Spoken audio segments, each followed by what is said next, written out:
Name your price, Daniel Whitmore said, swirling the amber liquid in his glass without even looking up, his voice smooth, practiced, the kind of voice that had closed billion-dollar deals and ended conversations before they began. Everyone has one. And the men around him laughed, not because it was funny, but because that's what people did when Daniel Whitmore spoke. They agreed. They echoed. They reinforced the gravity of a man who had built an empire out of knowing exactly what people wanted and exactly how much it cost. But across the table, standing quietly with a leather-bound order pad pressed lightly against her palm, Emily Carter didn't laugh. She didn't nod. She didn't even react. And that, more than anything, made Daniel finally look up, really look, because silence, in his world, was rare. Silence meant resistance, and resistance meant curiosity. What about you? He added, tilting his head slightly, as if adjusting the angle of a negotiation. What can't money buy? And now the attention shifted, subtle at first, then unmistakable, as the men at the table turned toward her, their tailored suits rustling softly, watches glinting under the warm restaurant lights, waiting for the predictable answer, the polite smile, the safe joke, the quick retreat. But Emily didn't give them any of that. She simply stood there, still, her posture straight but not rigid, her expression calm but not distant, her eyes meeting his for just a fraction longer than most people dared.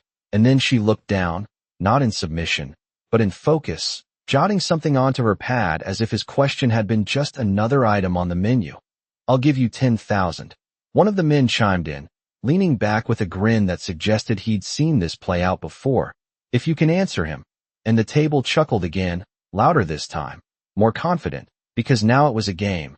Now it was entertainment. Now it was exactly the kind of moment Daniel was used to controlling. But Emily didn't move, didn't speak, didn't even acknowledge the number. She simply finished writing, her pen gliding across the paper with quiet precision, and turned slightly toward the next guest. Sir, would you like the ribeye or the salmon tonight? Her voice soft, steady, completely unaffected, and something in that simple redirection, something in the way she chose not to play, caused a flicker of irritation to cross Daniel's face, brief but real. Make it 100,000, he said, louder now, enough for nearby tables to notice, enough for the air to shift just slightly. One question, one answer. And now people were watching, forks pausing midair, conversations slowing, because a number like that didn't belong in a place like this. Not out loud. Not like this. But Emily still didn't look at the money, didn't even glance at him. She finished taking the order, nodded once, and walked away, her steps measured, unhurried, as if she hadn't just been offered more than most people made in a year for a single sentence. And for the first time in a long time, Daniel Whitmore felt something unfamiliar settle in his chest. Not anger, not yet, but something close, something quieter, something that didn't respond to numbers or leverage or control, something that simply waited. And as she disappeared into the soft glow of the kitchen lights, the laughter at the table faded, replaced by a subtle tension, a question left hanging in the air with no immediate answer. And Daniel leaned back in his chair, his glass untouched now, his eyes fixed on the doorway she had just passed through. Because for the first time that evening, the game wasn't his anymore, and he could feel it, not in words, not in logic, but in the silence she left behind. The room did not return to normal after she left. It only pretended to. Forks resumed their quiet clinks against porcelain. Low conversations tried to rebuild themselves. But something invisible had shifted, something subtle yet undeniable, and Daniel Whitmore could feel it sitting there, just beneath the surface of everything. Like a question that refused to be ignored, he leaned forward slightly, placing his glass down without taking a sip, his eyes still fixed on the direction of the kitchen, as if expecting her to walk back out and finish what she had not even started. She did not answer. One of the men said with a half laugh, attempting to recover the tone of the table, "Guess everyone has a limit." But Daniel did not respond. His fingers tapped once against the edge of the table, slow, deliberate, a habit he had when something did not add up, because in his world, people always responded. Maybe not immediately, maybe not honestly, but eventually, they always gave something, a number, a reaction, a signal, something to work with. But she had given him nothing, not even defiance, just absence, and that unsettled him more than any refusal ever had. "Excuse me," he said suddenly, standing before anyone could react, adjusting the sleeve of his jacket with practiced precision, and without waiting for acknowledgement, he stepped away from the table, moving through the restaurant with a calm that did not match the quiet pull in his chest, past the polished bar, past the soft golden lighting, toward the narrow corridor that led to the kitchen, where the air changed, warmer, louder, filled with motion and purpose, and there she was, exactly where she belonged, and yet somehow completely out of place, moving between stations with quiet efficiency, placing plates, checking orders, speaking softly to the chef, her presence steady, grounded, unaffected by the world he carried with him. Daniel paused at the threshold for just a second, observing, calculating, but also noticing the way she did not rush, the way she did not seek attention, the way her focus seemed anchored somewhere deeper than the room itself. And when she finally turned and saw him standing there was no surprise in her eyes, only acknowledgement, as if she had already accounted for this moment before it happened. "Sir, the dining area is just outside," she said gently, not dismissive, not welcoming, simply stating a fact, and for the first time in a long time. Daniel did not immediately correct someone, did not assert control over the space. He simply stepped closer, lowering his voice. "You did not answer my question," he said, and even to himself, it sounded less like a demand and more like something else, something closer to curiosity. Emily held his gaze for a brief moment, then glanced past him, toward the open doorway where the soft murmur of the restaurant continued. "I was working," she replied, her tone even, almost neutral, and then she reached for a plate, adjusting its position by half an inch, a small detail that somehow carried more intention than his entire conversation at the table. Daniel exhaled quietly, a sound so subtle it barely existed. "I offered $100,000, he said, not as a boast, not even as a reminder, but as if stating a fact that should have meant something, should have shifted something. But she only nodded once, still focused on the task in front of her. "I heard you," she said, and there it was again, that same quiet refusal to engage on his terms, no challenge, no awe, no interest, just acknowledgement without surrender, and Daniel felt that unfamiliar sensation again, sharper now, not irritation, not quite, but something closer to being seen, and not in the way people usually saw him, not as a billionaire, not as power, but as a man standing in a place where his money did not change the temperature of the room, did not alter the rhythm of her movements, did not even earn a pause. "So what is it?" he asked, softer now, almost careful. "What can money not buy?" And this time, she did not walk away. She did not ignore him. She simply finished placing the plate, wiped her hands on a neatly folded cloth, and then finally, fully, looked at him, not up, not down, just straight, as if meeting him on a level he was not used to standing on. And for a moment, neither of them spoke, the noise of the kitchen fading into something distant, something irrelevant, until the silence itself became the answer he did not yet understand. Emily did not rush to fill the silence. She let it settle between them, steady and unforced, as if it belonged there, as if it was part of the answer itself. And Daniel Whitmore, a man who had built his entire life on speed, on decisions made in seconds and deals closed before hesitation could exist, found himself standing still, waiting, not because he had to, but because something in her gaze made leaving feel incomplete. She studied him for a brief moment, not with curiosity, not with admiration, but with a kind of quiet understanding that felt unsettling in its accuracy, as if she had already seen past the suit, the watch, the carefully constructed presence that usually defined him. And then, finally, she spoke, her voice calm, measured, almost gentle. "Time," she said, and the word did not land the way he expected. It was not sharp, not dramatic, just simple, almost too simple, and yet it stayed, suspended in the space between them.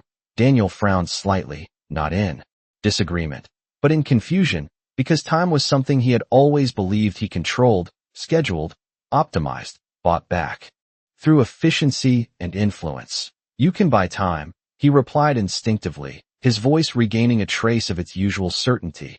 "People do it every day," but Emily shook her head, just once, a small movement that carried more weight than any argument. "You can buy other people's time," she said, her eyes never leaving his, "but not the kind that matters." And something in the way she said it, not as a challenge, not as a lesson, but as a fact she had already lived, made his response fade. Before it could fully form, she turned slightly, picking up another plate, her movements unhurried, but she did not walk away this time. She stayed within reach of the moment, as if she understood that he was not finished, that he could not be. "What kind is that?" Daniel asked, quieter now, and it was different. The question carried no performance, no audience, just a need to understand something that did not fit into the frameworks he relied on. Emily placed the plate down carefully, aligning it with a precision that felt almost intentional, then looked back at him. "The kind you cannot get back," she said, and there was no pause, no hesitation, just truth, and before he could respond, she continued, her voice still soft, but now carrying a depth that reached beyond the room. "Time with someone who did not know what you had, only who you were." And for a moment, Daniel did not move, his expression unchanged, but something behind it shifted, subtle, almost invisible, like a memory brushing against the edge of his thoughts. Emily watched it happen, not intrusively, not with expectation, just aware, and then she added, the final piece, the part that did not rise in volume but in weight. "Because once they know, they stop seeing you the same way." And the kitchen seemed to fade again, the noise dulling into something distant, irrelevant, as the words settled into him, not as an attack, not as a correction, but as something far more difficult to dismiss, something that did not ask for agreement, only recognition. Daniel inhaled slowly, his chest rising just enough to betray the shift he could not yet name, and for the first time in a long time, he did not have a counter, did not have a strategy, did not have a way to turn the moment back into something he controlled. He simply stood there, absorbing, processing, feeling the quiet weight of a truth that had no price attached to it. And Emily, having said what needed to be said, did not wait for his reaction. She gave a small nod, not to him, but to the moment itself, and turned back to her work, leaving him standing there, not defeated, not diminished, but changed in a way that did not announce itself. A way that would follow him long after the room returned to normal, long after the night ended, long after the question itself stopped being a question and became something else entirely. Daniel did not return to the table right away. He remained where he stood for a moment longer than necessary, as if the floor beneath him had subtly shifted and he was recalibrating without wanting anyone to notice. The kitchen noise slowly crept back into focus, plates moving, voices overlapping, orders being called out with practiced rhythm, but none of it touched him the same way anymore, because her words had not echoed. They had settled, quiet and heavy, and as he finally turned and walked back through the corridor into the dining room, the contrast felt sharper than before, the soft lighting, the polished glass, the carefully curated atmosphere that once signaled control now felt almost staged, like a world built on assumptions he had never questioned. "There he is," one of the men at the table said, raising a glass slightly. "Did she finally tell you what is priceless?" The tone was light, almost teasing, but Daniel did not respond immediately. He took his seat slowly, adjusting his cuff with a precision that now felt more like habit than intention. His eyes drifted to the empty space where his glass sat untouched, the liquid inside no longer appealing, not because it had changed, but because he had.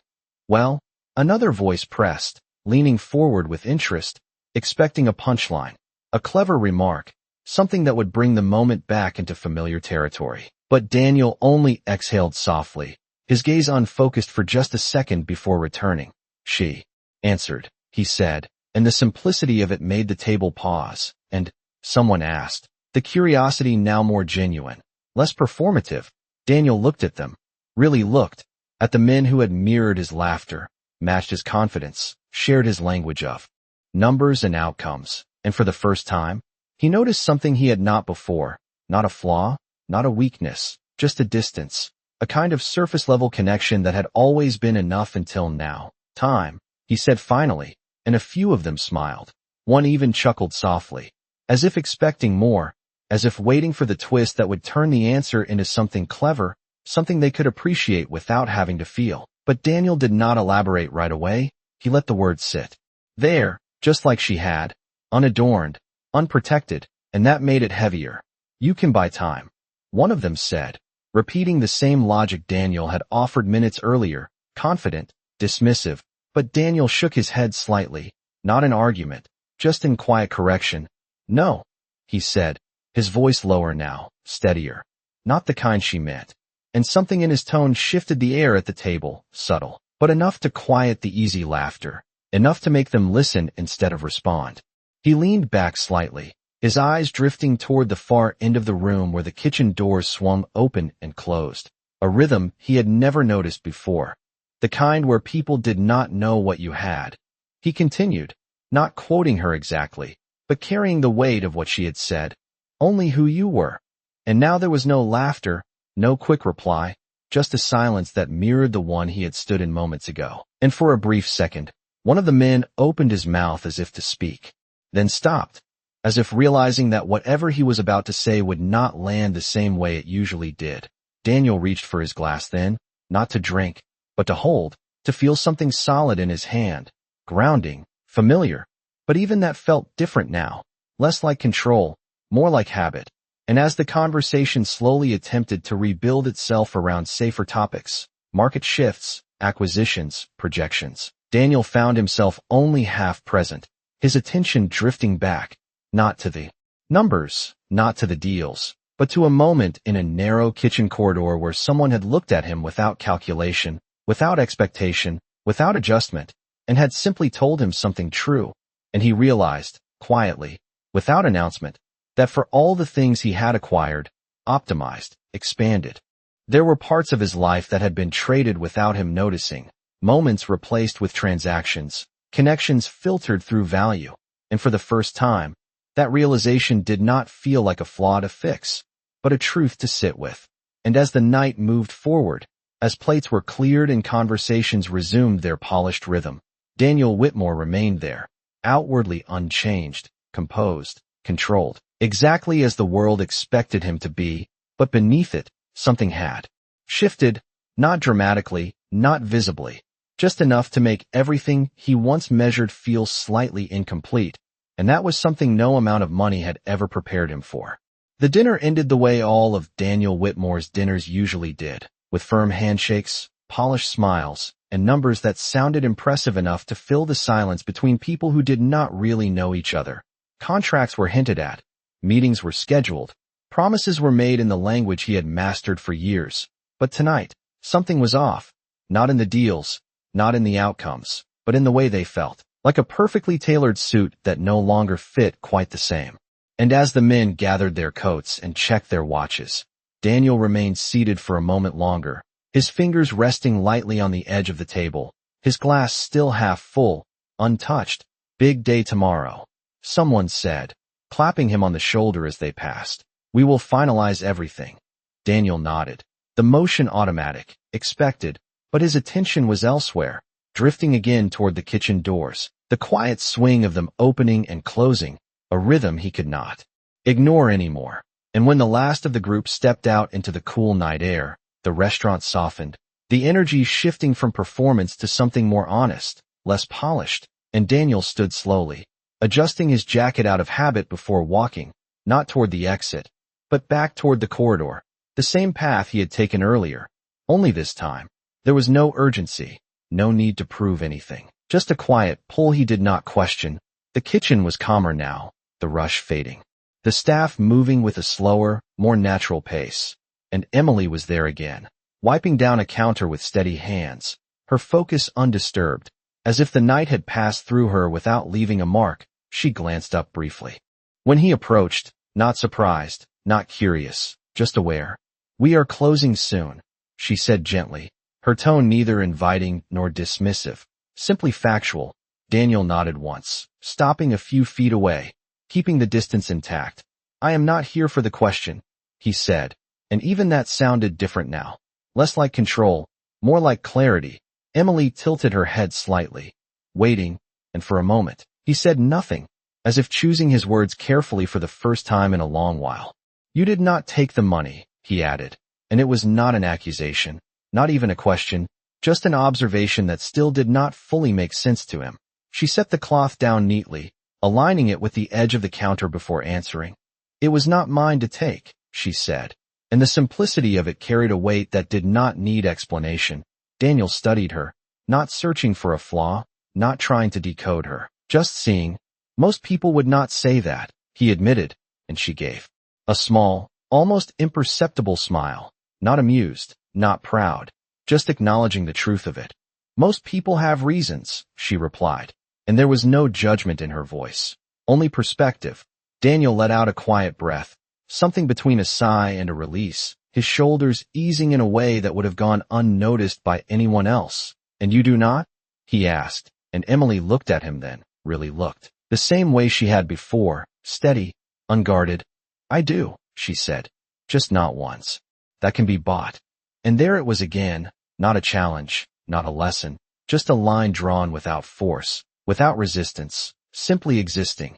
And Daniel nodded slowly, not because he fully understood, but because something in him recognized the truth of it even without explanation. He reached into his pocket then, pulling out a card, a simple piece of metal and ink that usually opened doors without effort. He held it for a second, then extended it toward her, not insistently, not expectantly, just offering.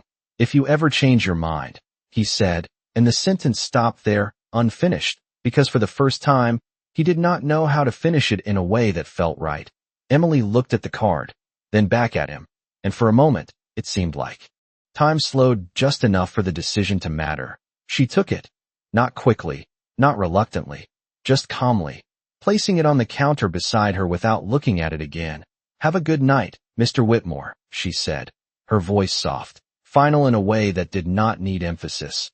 And Daniel stood there for a second longer, as if expecting something else, some continuation, some closure, but there was none. Just the quiet hum of a kitchen winding down and a woman who had already returned to her work, and as he turned and walked toward the exit, the cool air outside felt sharper than before, not uncomfortable, just real, and for the first time in years, Daniel Whitmore stepped into the night without reaching for his phone, without checking the time, without calculating the next move. He simply walked, carrying with him something that had no number, no contract, no measurable return, something that would stay, not because he paid for it, but because he could not. The city felt different that night, not because it had changed, but because Daniel Whitmore was no longer moving through it the same way. The black car waiting at the curb idled quietly, its driver stepping forward to open the door with the same practiced efficiency. But Daniel paused for just a moment before getting in, his eyes drifting upward toward the glow of the restaurant windows behind him, as if expecting to see something there. Not a person, not a moment, just a reminder of what had shifted inside him. And when he finally settled into the back seat, the familiar scent of leather and quiet luxury surrounded him. But instead of reaching for his phone, instead of reviewing the deals, the numbers, the endless stream of messages waiting for his attention, he simply sat there, his hands resting loosely in his lap, his mind replaying something far simpler than any negotiation he had ever conducted. A single word, a single sentence, delivered without effort, without intention to impress, and yet it had stayed. "Home, sir?" the driver asked softly, and Daniel hesitated, just long enough for the question to feel unfamiliar. "Yes," he said finally, his voice calm, but quieter than usual. The car pulled away smoothly, merging into the steady flow of traffic, the city lights passing by in blurred reflections against the tinted glass, and for the first time in years, Daniel did not fill the silence with something else. He let it exist, the soft hum of the engine, the distant sound of horns, the rhythm of a city that never truly stopped. And somewhere in that quiet, something began to surface, not a thought, not fully formed, but a memory, faint at first, then clearer, sharper, a small kitchen, years ago, not polished, not curated, just lived in. A woman laughing softly as she set a plate down, her hands moving with the same quiet confidence he had seen earlier that night. And Daniel closed his eyes briefly, not to escape, but to see it more clearly, because it had been a long time since he had allowed himself to remember without immediately analyzing, without turning it into something useful, something productive.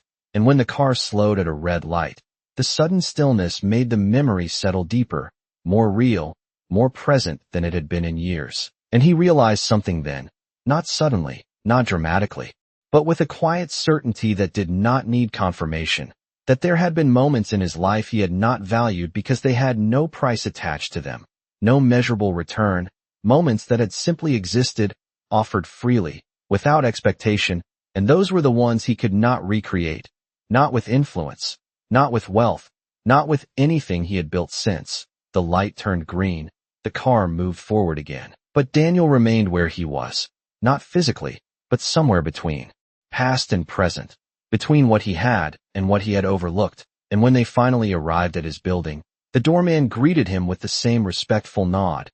The elevator rose smoothly to the top floor, the doors opening to a space that reflected everything he had achieved, expansive, flawless, controlled. And yet, as he stepped inside, it felt quieter than usual, not empty, but still, as if waiting for something it could not define. Daniel loosened his jacket, setting it aside without care, his movements slower now, less precise, and he walked toward the large windows overlooking the city, the lights stretching endlessly into the distance, each one representing something, someone, a story he would never fully know. And for the first time, that thought did not feel irrelevant. It felt important. He stood there for a long moment, his reflection faint against the glass, and in that reflection, he did not see the man the world recognized. Not entirely. He saw someone else too. Someone who had spent years building something extraordinary, while quietly losing something far simpler, something that could not be scheduled, could not be negotiated, could not be bought back once it was gone. And as the night settled around him, Daniel Whitmore did not reach for his phone, did not open his laptop, did not plan the next move. He simply stood there, in the quiet, holding on to a realization that did not demand action, only awareness, and for the first time in a very long time, that was enough. Morning arrived without urgency, the sunlight stretching slowly across the floor of Daniel Whitmore's apartment, as if time itself had decided to move differently around him, softer, less demanding. And for once, he did not wake to the vibration of notifications or the pull of unfinished deals. He simply opened his eyes and lay still, staring at the ceiling, listening to the quiet, and realizing how unfamiliar that felt. Not uncomfortable, just and used. His hand reached toward the nightstand out of habit, pausing just above the phone before stopping entirely, hovering there for a second, then pulling back, choosing instead to sit up slowly. The city already alive beyond the glass, cars moving, people rushing, everything continuing exactly as it always had. And yet he did not feel the same urgency to join it. Not immediately. Not today. He stood and walked toward the window. The same view that had once represented everything he had worked for, every late night, every calculated risk, every decision that had brought him here. And it was still impressive, still vast, still undeniably his. But there was something else now, something quieter layered beneath it, a question that no longer demanded an answer but refused to leave. He turned away after a moment, moving through the space without his usual precision, skipping the routine he had followed for years. No immediate emails, no early calls, no structured plan to maximize the hours ahead. Instead, he dressed simply, deliberately, choosing comfort over presentation, a decision so small it should not have mattered, and yet it did, because it was not about the clothes, it was about the absence of expectation. And when he finally stepped out onto the street, the air felt different, cooler, sharper, not because of the weather, but because he was noticing it, truly noticing it. People passed by without recognition, without adjustment, just moving through their own lives. And for the first time in a long time, Daniel did not feel the need to stand apart from that. He walked without destination at first, hands in his pockets, his pace unhurried. The city unfolding around him in ways he had not allowed himself to see before. A man laughing into his phone, a couple arguing quietly at a crosswalk, a barista handing a coffee to someone with a tired smile. Small moments, ordinary, unremarkable, and yet they held something he could not quantify, something that did not fit into any system he had built. And without fully deciding to, he found himself turning onto a familiar street, one he had left just hours before, the restaurant coming into view again, its windows reflecting the morning light instead of the evening glow, quieter now, almost unrecognizable without the crowd. And he stopped across the street for a moment, just looking, not approaching, not yet, as if confirming that it was real, that the night before had not been some isolated shift that would fade with daylight. And after a few seconds, he crossed, the bell above the door chiming softly as he stepped inside. The space felt smaller in the morning, more honest, the polished illusion replaced with something simpler, more grounded, a few tables occupied, the low hum of early conversation, and behind the counter, moving with the same quiet rhythm, was Emily, her presence unchanged, steady, focused, as if time had not altered her at all. She glanced up briefly as he entered, recognition flickering in her eyes. Not surprise, not curiosity, just acknowledgement, the same as before, and Daniel stood there for a moment, not unsure, but aware that this was different, that he was not here to test, not here to prove, not here to control. He was here because something in him had shifted, and he did not yet fully understand what to do with it. He walked toward the counter slowly, stopping just close enough to be heard without interrupting her rhythm. And when she finished with the customer in front of him and turned her attention to him, there was no change in her posture, no adjustment to who he was, just the same calm presence. "Good morning," she said, her voice soft, neutral, and Daniel met her gaze, not as a man expecting something, but as someone who had finally realized he did not have all the answers. "Good morning," he replied, and for the first time, the words carried no weight beyond themselves, just a beginning. Simple, unmeasured, and entirely real. Emily waited, not because she needed time to respond, but because she allowed space to exist before filling it, the kind of space most people rush to close, and Daniel noticed that, the way she did not hurry the moment, did not shape it into something more comfortable. She simply let it be what it was, coffee. She asked, her tone the same as it had been with every other customer that morning, consistent, unaffected, and Daniel gave a small nod.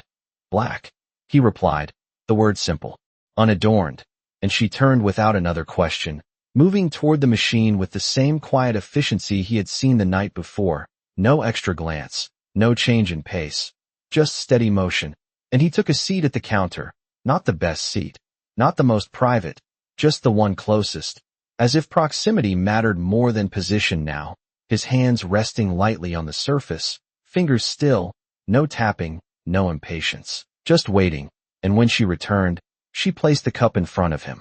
Gently, the ceramic making the softest sound against the wood, a small detail, but he noticed it, the care in something so routine. "Thank you," he said, and again, the words carried no weight beyond themselves. She nodded once, already turning to the next task, and for a moment, Daniel thought that might be it, that the morning would pass like any other, simple, contained, but something in him resisted that, not forcefully, just enough to keep him there. "Do you always work mornings too?" he asked, the question quieter than usual, almost cautious, and Emily paused just slightly, not surprised, but acknowledging the shift. "Sometimes," she replied, setting down a stack of clean glasses with careful alignment. "It depends," and he nodded, absorbing the answer without pressing further, not because he had nothing to say, but because he was learning, slowly, that not every silence needed to be filled. He lifted the cup then, taking a sip, the coffee hot, straightforward, exactly what it was supposed to be, no excess, no performance, and it felt different, not because of the taste, but because he was present for it, fully, without distraction, without dividing his attention across 10 other things. And as he set the cup back down, he glanced at her again, watching the way she moved through the space, not seeking efficiency for its own sake, but carrying a quiet intention in each action, and it made him wonder, not about her past, not about her credentials, but about something else, something simpler. "Why did you not take it?" he asked finally, the question returning, not as a challenge, but as a genuine curiosity that had not left him since the night before. Emily looked at him, not immediately answering, her eyes steady, considering, and then she stepped closer, resting her hands lightly on the edge of the counter, not leaning, just grounding herself in the moment. "Because it would have changed the answer," she said, and the words landed softly, but firmly. Daniel frowned slightly, not in disagreement, but in thought. "How?" he asked, and she held his gaze, not pushing, not explaining more than necessary. "If I took the money," she said, then I would be proving your point. And he felt that, not as a correction, but as a realization unfolding in real time. She continued, her voice calm, unwavering, that everything has a price. And the simplicity of it left no space for argument, no angle to negotiate, just truth. And Daniel leaned back. Slightly, the movement slow, deliberate, as if creating space not from her, but from the version of himself that had once been certain of that belief. And you do not think it does? He asked, softer now, and Emily gave a small shake of her head, not dismissing him, just answering. I think some things lose their value the moment you try to buy them. And there it was again, not louder, not sharper, just deeper. And Daniel let the words settle, not rushing to respond, not searching for a counter, because there was none that felt honest. And for a moment, the world narrowed to that quiet space between them. The sound of cups, the low hum of conversation, all of it fading into the background. And when he finally spoke, it was not to challenge, not to test, but to acknowledge. Something he had never said before, not even to himself. I do not think anyone has ever said that to me, he admitted, and Emily's expression did not change, not because it did not matter, but because she was not measuring the impact. She was simply present. Most people are not asked the right question, she said, and Daniel gave a faint, almost imperceptible smile, not because it was amusing, but because it was true. And as he sat there, the coffee cooling slightly in front of him, he realized that this was not a conversation he could control, not one he could win. But maybe, for the first time, that was not the point.